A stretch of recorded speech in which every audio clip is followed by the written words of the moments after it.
Mercy Me is coming to Pittsburgh, the Together Again tour with Mercy Me, Crowder, and special guest Andrew Ripp, Thursday, October 5th. Bring your family and friends to the PPG Paints Arena in Pittsburgh for Mercy Me, Crowder, and Andrew Ripp live in concert. 3 multiple award-winning artists on one stage for one night. Let your spirit soar, your heart sing, and your faith ignite. Mark your calendars for Thursday, October 5th. Get your tickets now at mercyme.org.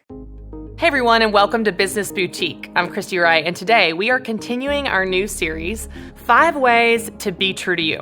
In part 1, we talked about being willing to experiment, to discover the person that you are and that you want to be.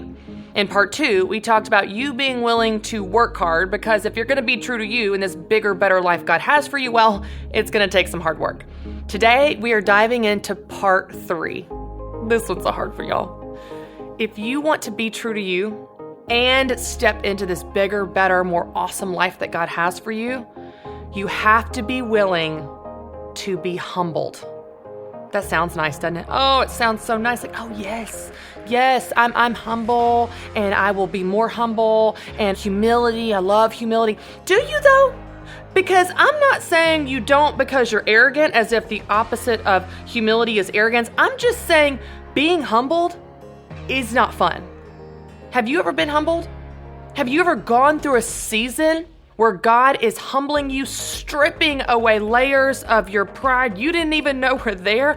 Y'all, it hurts. Like, it hurts to your core. It is more vulnerable than you ever want to be. It stings deeper than you ever want to feel. And just when you think you can't take another hit, you know what's going to happen? The hits are going to keep coming, because that's what happens in those seasons.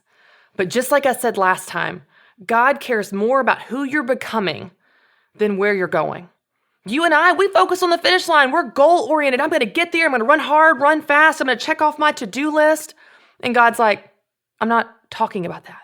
I'm talking about who you are today, how you're handling that conversation today, how you're handling that opportunity today, how you're handling that interaction today. And God will take you, as sure as I'm standing here, He will take you through seasons where He humbles you. I have been through those. I can think of several distinct seasons. And when I say season, I don't mean a day, y'all. I don't mean, I had a day where God really humbled me. It was so hard. It was like a day. No. I mean like 3 and 4 months of getting hit on all sides. 3 to 4 months of feeling wronged. 3 to 4 months that seem like they are full of injustice. But God, do you see me? But God, how are you letting this happen? But God, that's so unfair. But God, I'm right in this one. I'm actually, literally, objectively, factively right in this situation. And you feel wronged. And you feel like you're going to get another hit. And someone else is going to get credit for the work that you did. And you're going to feel like God has forgotten you.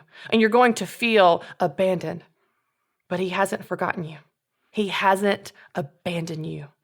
He actually is doing something in you. I love the verse that talks about discipline in the Bible. No discipline at the time seems pleasant, but painful. It seems painful. But your loving Father disciplines you like a child that He loves, because He loves you and He loves me.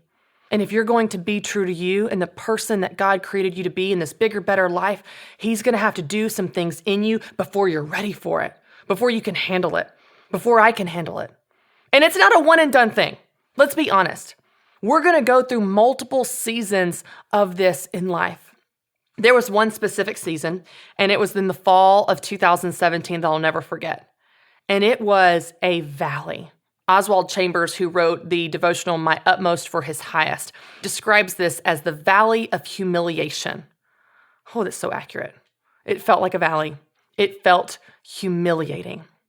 There was one thing after another where I felt like I was putting in hard work and not being seen. I felt like I was wronged on every side, bad news at every turn. It was just one thing after another where I was thinking, God, I can't take anymore. I can't take anymore. I thought I'd been faithful. I thought I'd checked all the boxes, done all the right thing. I thought I was being a good Christian, being a good leader, and the hits just kept on coming. We think like that, don't we? We think like, well, if I do the right things, then I'll have good results. Sometimes. Sometimes God is doing something in you that you can't see, and it hurts, and it's hard. There was one specific event I went to where I was really, really humiliated on stage by the person that introduced me. And I remember going back to my car after that and sitting in my car. This was in this season of darkness in this valley when I felt like I couldn't take anymore and tears were streaming down my face. And I cried out to God, God, do you even see me? Do you even see me? Do you see what I'm going through? Do you see how hard this is? Do you see how much it hurts? Later that day, I was walking across a building and a girl came up to me and she said, I just want you to know that I was at that event and I saw what happened. And I just feel like I'm supposed to tell you right now that God says he sees you. He sees you. She didn't know what she was saying, but I knew.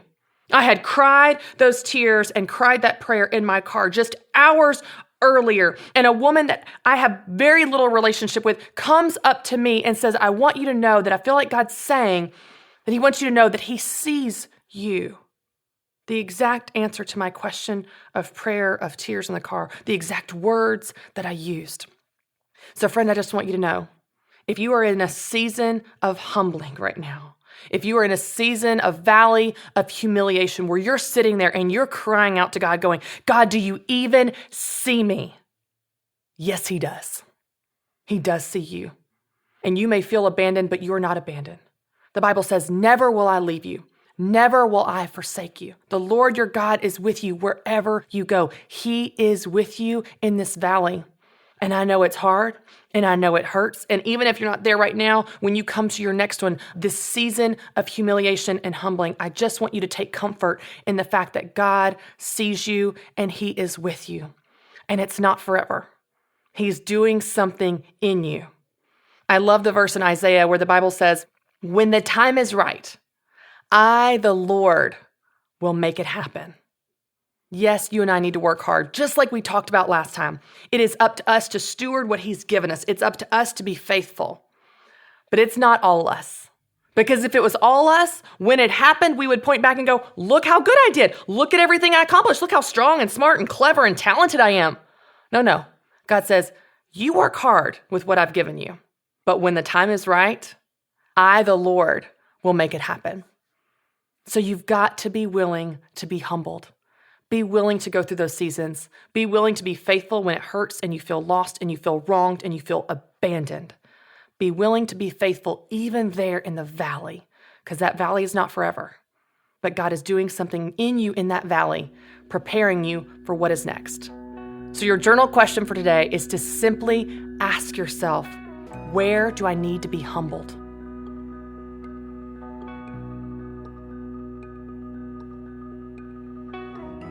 So write down your answer to that question. What does it look like for me to set my pride aside and be humbled before God in what he's doing right now? To put my rights, to put my ego, to put my pride aside and allow myself to be stripped of any entitlement that I have, to be humbled in this season, maybe for what God is preparing for me next in this life that is bigger and better and more awesome than you could ever imagine. And then join me on Wednesday for part 4, where we are continuing this series, 5 Ways to Be True to You.